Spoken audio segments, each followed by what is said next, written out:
आदाब, सत श्री अकाल। आप सबका स्वागत है बियॉन्ड द हेडलाइंस में, जहां बात होती है खबरों की तह तक जाकर। तो आज शाम तक की हेडलाइंस क्या है, पहले उस पर बात करते हैं। जम्मू के राजौरी जिले के नौशहरा सेक्टर में लाइन ऑफ कंट्रोल पे पाकिस्तान की ओर से स्नाइपर फायर, सेना का एक जवान घायल, लाइन ऑफ कंट्रोल पर अलर्ट। कश्मीर में 2 संगठन और किए गए बैन, विधानसभा में भी उस पे हुआ बवाल। पीडीपी ने उठाए सवाल, बीजेपी ने कहा स्वागत है। उमर का ट्वीट, शराब लाइसेंस में मेरी सरकार का कोई रोल नहीं। जो भी ऐसी खबरें चला रहा है वो सरासर गलत है। जम्मू कश्मीर में खुलेंगे नए सरकारी स्कूल। अब नर्सरी से 12वीं तक कक्षा होगी सरकारी स्कूलों में। नए 15 स्कूल खोले जाएंगे।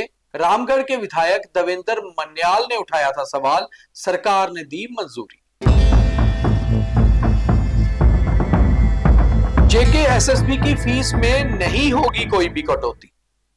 बहुत दिनों से उठ रहे थे सवाल कि फी में कटौती की जाएगी।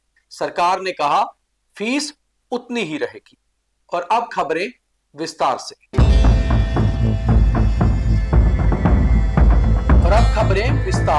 जिसमें सबसे पहले खबर है लाइन ऑफ कंट्रोल से। नियंत्रण रेखा पर आज पाकिस्तान की ओर से एक स्नाइपर फायर में भारतीय सेना का एक जवान घायल हो गया। उसके बाद से ही राजौरी और नौशहरा सेक्टर में पूरी तरह से लाइन ऑफ कंट्रोल पर अलर्ट है। हालांकि खुफिया जानकारी लगातार आ रही थी कि पाकिस्तान की ओर से या तो घुसपैठ की कोशिश की जाएगी या फिर कहीं गोलीबारी हो सकती है। जैसे कि एक दिन पहले जम्मू में सांबा जिले में भारत पाकिस्तान अंतर्राष्ट्रीय सीमा पर कुछ सस्पिशियस मूवमेंट देखी गई और बीएसएफ ने भी गोलीबारी की थी। तब से ही लगातार इंटरनेशनल बॉर्डर हो या लाइन ऑफ कंट्रोल हो, पूरी तरह से अलर्ट पर था। सेना का एक जवान पूरा मुस्तैद था, अपनी ड्यूटी पर था। उतने समय में सामने से पाकिस्तान की ओर से एक स्नाइपर फायर से उसे गोली लगी और वो घायल हो गया। फिलहाल उसे अस्पताल में भर्ती कराया गया है, जहां उसका इलाज चल रहा है और सेना ने पूरी तरह से अलर्ट घोषित कर दिया है। अगली खबर की ओर बढ़ते हैं तो कश्मीर में 2 संगठनों को बैन कर दिया गया। कश्मीर में 2019 से लेकर अब तक कई सारे संगठनों को बैन किया गया। ये सभी गैर राजनीतिक संगठन थे, जिसमें जमाते इस्लामी से लेकर अभी तक कई ऐसे संगठन थे जिनके ऊपर जब ये साबित हुआ कि कहीं ना कहीं आतंकियों के साथ कोई रिश्ते हैं या फिर टेरर फंडिंग में कहीं ना कहीं कुछ मामला है या फिर अलगाववाद की भावना से अलगाववाद के नाम पर भड़काया जा रहा है, तो इन संगठनों को, इन ऑर्गेनाइजेशंस को बैन किया गया। ऐसे ही 2 और संगठनों को कश्मीर में बैन किए जाने की घोषणा मिनिस्ट्री ऑफ होम अफेयर्स की तरफ से की गई। इस जानकारी के बाद कश्मीर में लगातार जम्मू कश्मीर की नेशनल कॉन्फ्रेंस सरकार पे भी उंगली उठी। हालांकि इसे राजनीतिक रंग देने का भी कोशिश किया गया और पीडीपी की अध्यक्षा महबूबा मुफ्ती ने तो यहां तक कहा कि आखिर नई सरकार बनी है, जम्मू कश्मीर में चुनी हुई सरकार है, अभी भी हालात ऐसे हैं कि लोगों के ऊपर प्रेशर बनाया जा रहा है।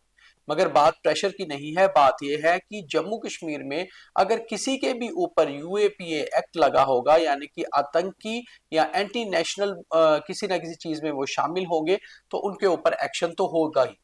और ऐसा इसलिए भी ज्यादा इस बार बड़ा चढ़ाकर बताया जा रहा है क्योंकि जम्मू कश्मीर में जब से पॉपुलर गवर्नमेंट बनी है उसके बाद से पहली बार ऐसा हुआ है कि 2 संगठनों को बैन किया गया है।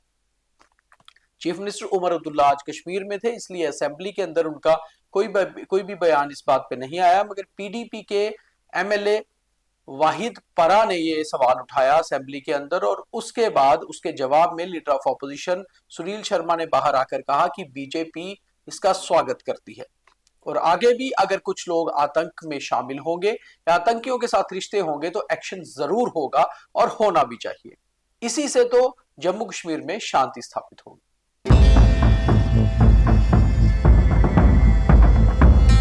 तीसरी खबर शराब से जुड़ी हुई है और ये खबर बताने से पहले हम आपको चीफ मिनिस्टर उमर अब्दुल्ला का जो शाम को एक ट्वीट आया है वो बताते हैं कि उन्होंने एक्स पर क्या लिखा है। चीफ मिनिस्टर उमर अब्दुल्ला ने एक डॉक्यूमेंट शेयर करते हुए ये लिखा है कि मेरा शराब आवंटन यानी कि शराब के नए लाइसेंस को ऑक्शन करने में या आवंटन करने में मेरी सरकार का कोई भी रोल नहीं है। और कोई टीवी चैनल या मीडिया चैनल अगर ऐसी खबर चला रहा है तो ये सरासर गलत है। ऐसी खबरों को पेडलिंग ना किया जाए। ट्वीट भी आप हमारी स्क्रीन पर देख रहे होंगे।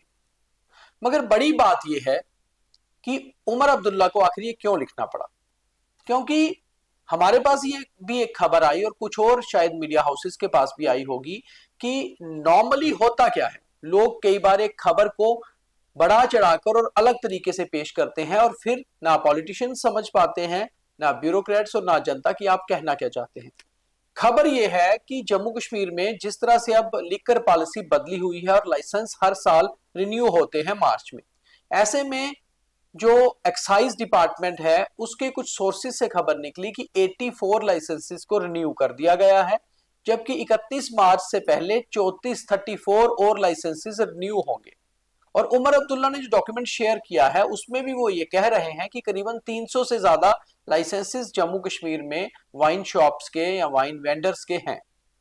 अब बड़ी बात है कि आखिर मार्च में जब ये लाइसेंस रिन्यू होंगे तो कुछ लोगों के लाइसेंस खत्म भी होते हैं और उनकी जगह नए लाइसेंस आते हैं, मगर कुछ पुराने लाइसेंस धारियों के ही लाइसेंस रिन्यू होके उन्हें ही दोबारा से 1 साल के लिए वाइन शॉप अलॉट हो जाती है।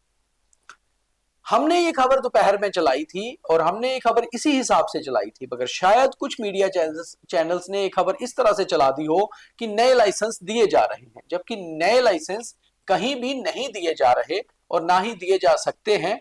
नए लाइसेंस का मतलब ये होता है कि जब ऑक्शन होती है तो ऑक्शन में अगर एक लाइसेंस पर किसी एक आदमी का पिछली बार रूल था या उसका हक था और इस बार ऑक्शन में उसने उसमें क्राइटेरिया में कम रेट डाला है तो दूसरा जिसने बेटर रेट डाला है उसको वो ऑक्शन दी जा सकती है। तो वो नए लाइसेंस नहीं होते, बेसिकली उनको रिन्यू किया जाना है या फिर ऑक्शन होनी है जो हर साल होती है। तो उमर अब्दुल्ला को आखिर ये ट्वीट क्यों करना पड़ा, इसके भी कारण है कि कुछ जगह खबर ये चल गई कि जम्मू कश्मीर में शराब की दुकानों के वाइन शॉप्स के नए लाइसेंस दिए जा रहे हैं। तो शायद हमारे माध्यम से आप ये समझ चुके होंगे कि उमर अब्दुल्ला को भी ये बताना पड़ा कि मेरा इसमें कोई रोल नहीं है और साथ में एक डॉक्यूमेंट शेयर करना पड़ा, जबकि देखा जाए तो ऐसी कोई भी खबर थी ही कि नहीं नए लाइसेंस की। बेसिकली यही था कि ऑक्शन में 84 लाइसेंसेस का ऑक्शन हो गया है और 34 का और किया जाएगा, जो हमारे पास जानकारी थी। आगे बढ़ते हैं तो बात जम्मू कश्मीर की ही है, मगर एक बहुत अच्छी खबर है जम्मू कश्मीर के स्टूडेंट्स विद्यार्थियों के लिए, और यह है कि जम्मू कश्मीर में अब पहली बार सरकारी स्कूल नर्सरी से लेकर 12वीं कक्षा तक होंगे। हालांकि पहले भी नर्सरी से लेकर 12वीं कक्षा तक सरकारी स्कूल थे, मगर कोई भी ऐसा स्कूल जम्मू कश्मीर में नहीं था जो एक स्कूल में ही नर्सरी कक्षा से लेकर 12वीं तक बच्चा पढ़ सके। या तो स्कूल प्राइमरी थे या मिडिल थे या हाई थे या फिर हायर सेकेंडरी थे। अब 15 स्कूल ऐसे खुलेंगे जो नर्सरी से लेकर 12वीं तक की पढ़ाई वहां पर बच्चे कर सकेंगे। और ये 15 स्कूल खोलने के पीछे श्रेय जाता है बीजेपी के विधायक रामगढ़ से हैं जो डॉक्टर देवेंद्र कुमार मन्याल। उन्होंने एक सवाल उठाया था विधानसभा के अंदर कि नर्सरी से लेकर 12वीं तक की शिक्षा एक ही स्कूल में होनी चाहिए। सरकार ने उसको मंजूरी दी और 15 स्कूल खोलने का ऐलान भी कर दिया। तो जम्मू कश्मीर की शिक्षा प्रणाली के लिए और जम्मू कश्मीर के छात्रों के लिए, विद्यार्थियों के लिए यह अच्छी खबर है।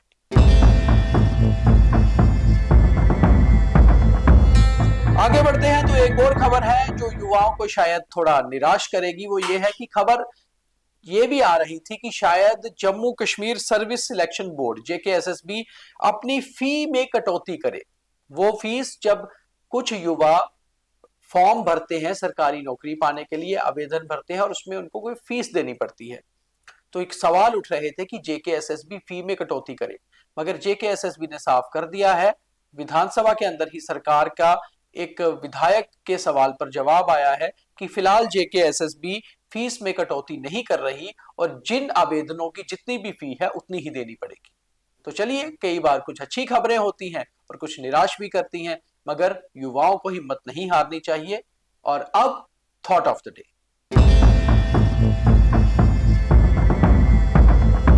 आज का थॉट ऑफ द डे माता पिता पर।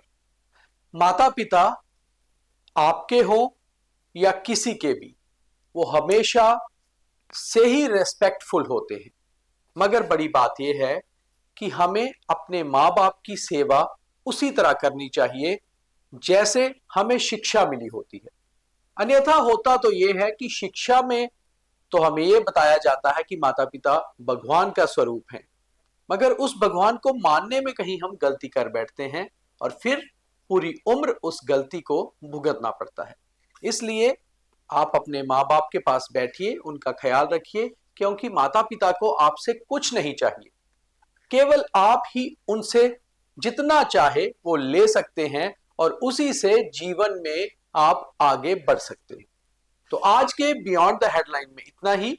कल दोबारा मुलाकात करेंगे, तब तक के लिए लगातार द न्यूज रूम 24 आवाज के कार्यक्रम देखते रहिए। नमस्कार, शब्बा खैर, जय हिंद।